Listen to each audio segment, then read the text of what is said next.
Okay, NTI Day 21. This is Monday, April 20th, and we are working on math right now. So we're on day 21. Today's Monday. Go ahead and turn to your first math page.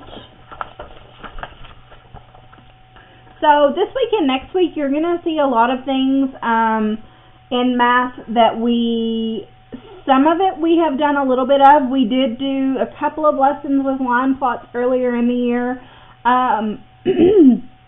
You're mostly going to see things that we've done a little bit of, and so we're just kind of try to hit those things again to better prepare you for 6th grade.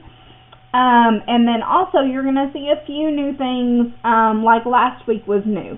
So you may or may not need these lessons every day or the videos every day, but they're still going to be here for you because I know that some of you really rely on that, and that's okay. That's what I'm here for, is to teach you.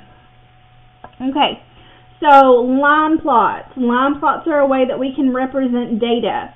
So our essential question says, how can a line plot help you find an average with data given in fractions? So we talked earlier in the school year. I'm trying to think what the specific, I remember what it was. We made a line plot with our birthday months. So remember when we drew on the board and we numbered 1 through 12, and everybody that had a birthday in January raised their hand, and we put an X that represented each person. So that's what we're going back to. That's what this is all about. Okay, so line plots are just a way to represent data. Okay, so we're going to use that data and use that line plot to problem solve. All right, that's a little more clear. So, okay, our problem here says students have measured different amounts of water into beakers for an experiment. The amount of water in each beaker is listed below. So each one of these is going to represent a different beaker, okay? So I've got 1, 2, 3, 4, 5, 6, 7, 8, 9, 10, 11, 12 beakers with water, so 12 pieces of data, which means that on my line plot, I'm going to have 12 X's, okay? So we can see that our line plot is partially done over here. So this says, if the total amount of water stayed the same, what would be the average amount of water in a beaker? Okay, so that's our question. And then our steps are going to help us to solve our question. So step 1 says count the number of cups for each amount and draw an X for the number of times each amount is recorded to complete the line plot. Okay, so we're going to have 1/4 of a cup, 1/2 of a cup, and 3/4 of a cup. And we also know that if we needed to add these together, which is possible, we might get to that later, we could also rename 1/2 as 2/4. So if we need to rename that later, then we can do that. But right now, we just want to see how many of each we have. So I'm going to count my 1/4 first. So I've got 1, 2, 3, 4, 5, 6, 7. So we have 7 1/4, and then we're going to count our 1/2. 1, 2, just 2. And then we're going to count our 3/4. So there's 1, 2, 3, 3/4. So now I want to make sure that I didn't miss anything. I counted up here earlier and I had 12. So now I want to make sure 7 plus 2 is 9 plus 3. Yep, I've got 12. Okay, so I've got all of my information. So now we're going to move on to step 2. Oh, wait, we missed a step. Draw an X for the number of times each amount is recorded. Okay, so now we're going to have to look at our line plot. So I should have 7 X's for 1/4, and there's only 4.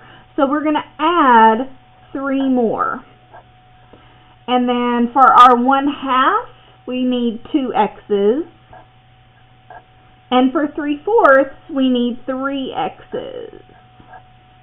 Alright, so now our line plot has our data on it. So now step 2 says find the total amount of water in all of the beakers that contain 1/4 of a cup. So we said that there are 7 beakers with 1/4 of a cup of water. So there are 7/4, or we could write that as a fraction, 7/4.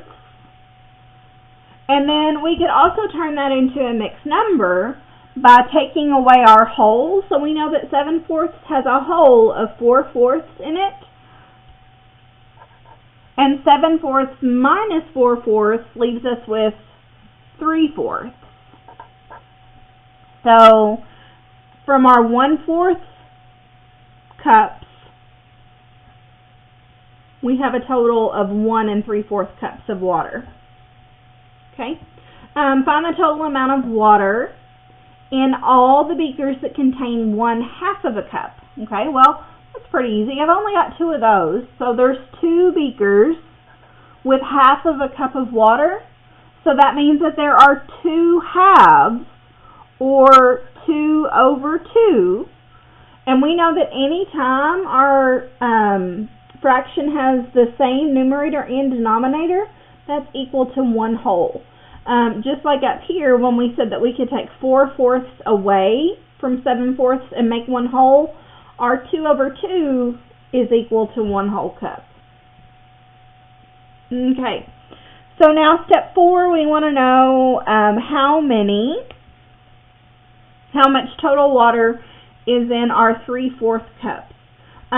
So we have 3 of those. We counted them. So remember how we talked about multiplying fractions? We can multiply, like kind of ignore our denominator right now. We can multiply this whole number by our numerator to get 9. And then our denominator will stay the same here.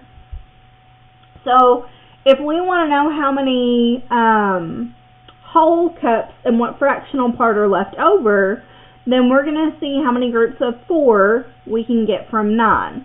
So if we wanted a visual of that, if we wanted to see what that looked like, then if I draw out 9, is that right? Yep, that's 9.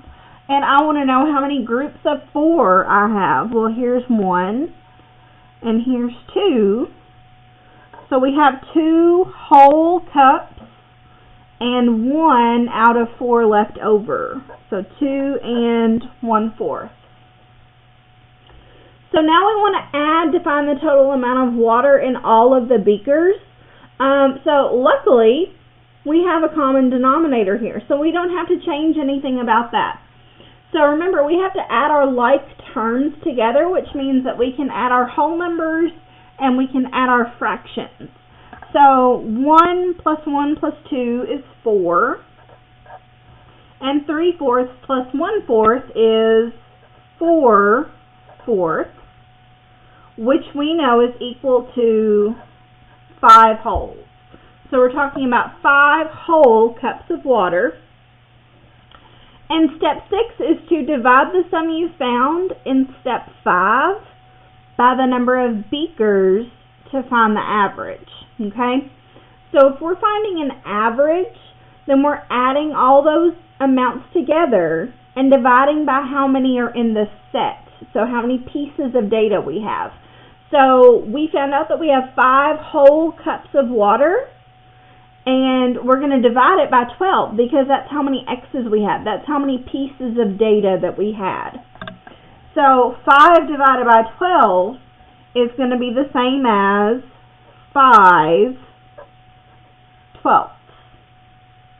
So the average amount of water in a beaker is 5/12 of a cup.